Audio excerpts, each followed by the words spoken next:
Also at this hour, major political chaos is brewing in Pakistan yet again. The opposition has moved a no-confidence motion against Prime Minister Imran Khan, and the move has set panic in the power corridors of Islamabad. Though publicly, Imran Khan has been confident and has vowed to defeat the opposition's move. The PTI government seems anxious. The party's top brass, including Imran Khan himself, are making all attempts to foil the opposition's move to oust him. Imran Khan, along with his close aides, is in Karachi today, where he is meeting leaders of PTI's allies, Mutahida Qawmi Movement, Grand Democratic Alliance and party leaders in Sindh. Earlier, Imran Khan also met Punjab Chief Minister Usman Buzdar, whose removal has been long sought by Khan's closest confidants in the party, Alim Khan and Jihangir Tareen. Reports say the Punjab Chief Minister offered his resignation so the Premier could appease disgruntled PTI leaders. Imran, however, assured the Chief Minister that he would continue to rule the province till the end of PTI's 5-year term. Amidst mounting uncertainty over his tenure, Imran Khan met journalists and stated confidently that he does not fear the opposition's move. He also added that this will be the opposition's last attempt to oust him. Supporters of opposition party PPP held a massive anti-government rally in Islamabad, with anti-government protesters joining from cities across Pakistan. The rally later massed near the Parliament building.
The opposition claims to have the support of 202 lawmakers.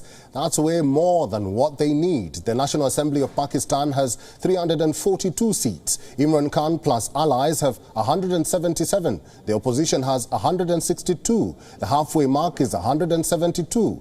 That's the number you need to dethrone Imran Khan. The opposition says they have more than 200. So, for Imran Khan, it could all boil down to numbers. Both sides have leveled allegations of poaching members of National Assembly. Imran Khan has alleged that his lawmakers were offered bribes of nearly $1 million. The opposition, too, is readying its strategy to keep its lawmakers safe.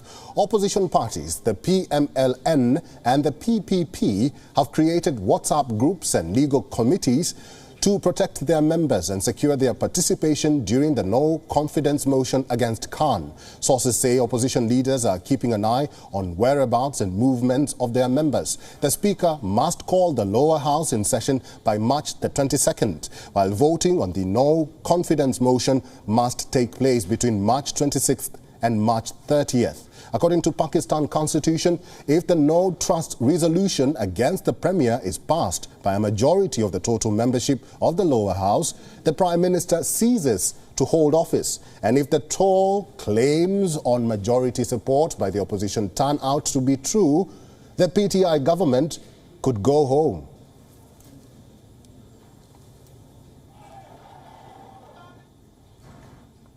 Amer Shaheen, a senior journalist, is joining us live from Pakistan for more on this. Shaheen, welcome to WION. Now, has such a move by the opposition ever succeeded against a premier in Pakistan's history? Never in the history of Pakistan a no-confidence motion has been successful.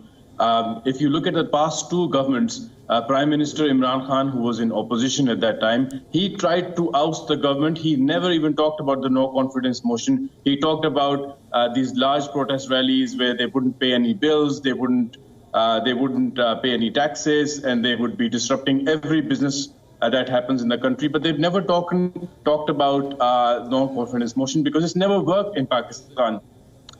Symptoms of the no-confidence motion in terms of how many votes does anybody have, we've seen them where sometimes the same parliamentary system, within a few days, the opposition has more votes than the government, but on other times, the government has more votes than the opposition. And this is simply because this government is of the electables. And electables have different sources of financial input. So there are people that are supporting Imran Khan financially, and these are the people who support the votes of the members of parliament that they have bought. So you can't really say who's got more numbers because it's such a fluid number.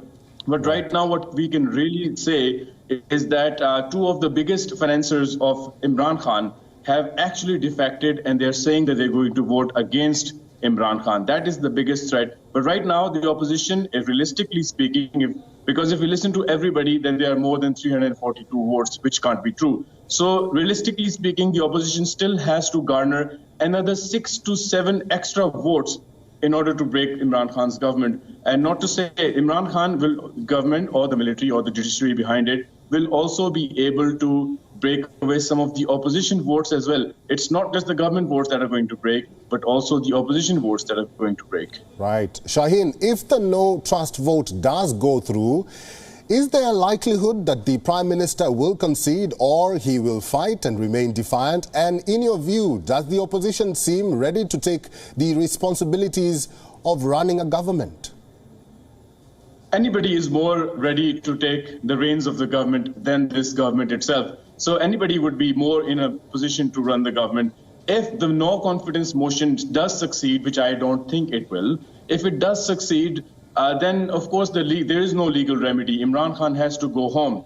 The last two governments, the last 6 times the no confidence motion has been tried, not against Imran Khan, but previous governments, it hasn't succeeded. The only 2 methods, protests have never succeeded. The only 2 methods that have succeeded in Pakistan are military coup or disqualification by the judiciary. There is no other way possible right now. History will be made if the no confidence motion happens. If it's successful, I don't think it will be.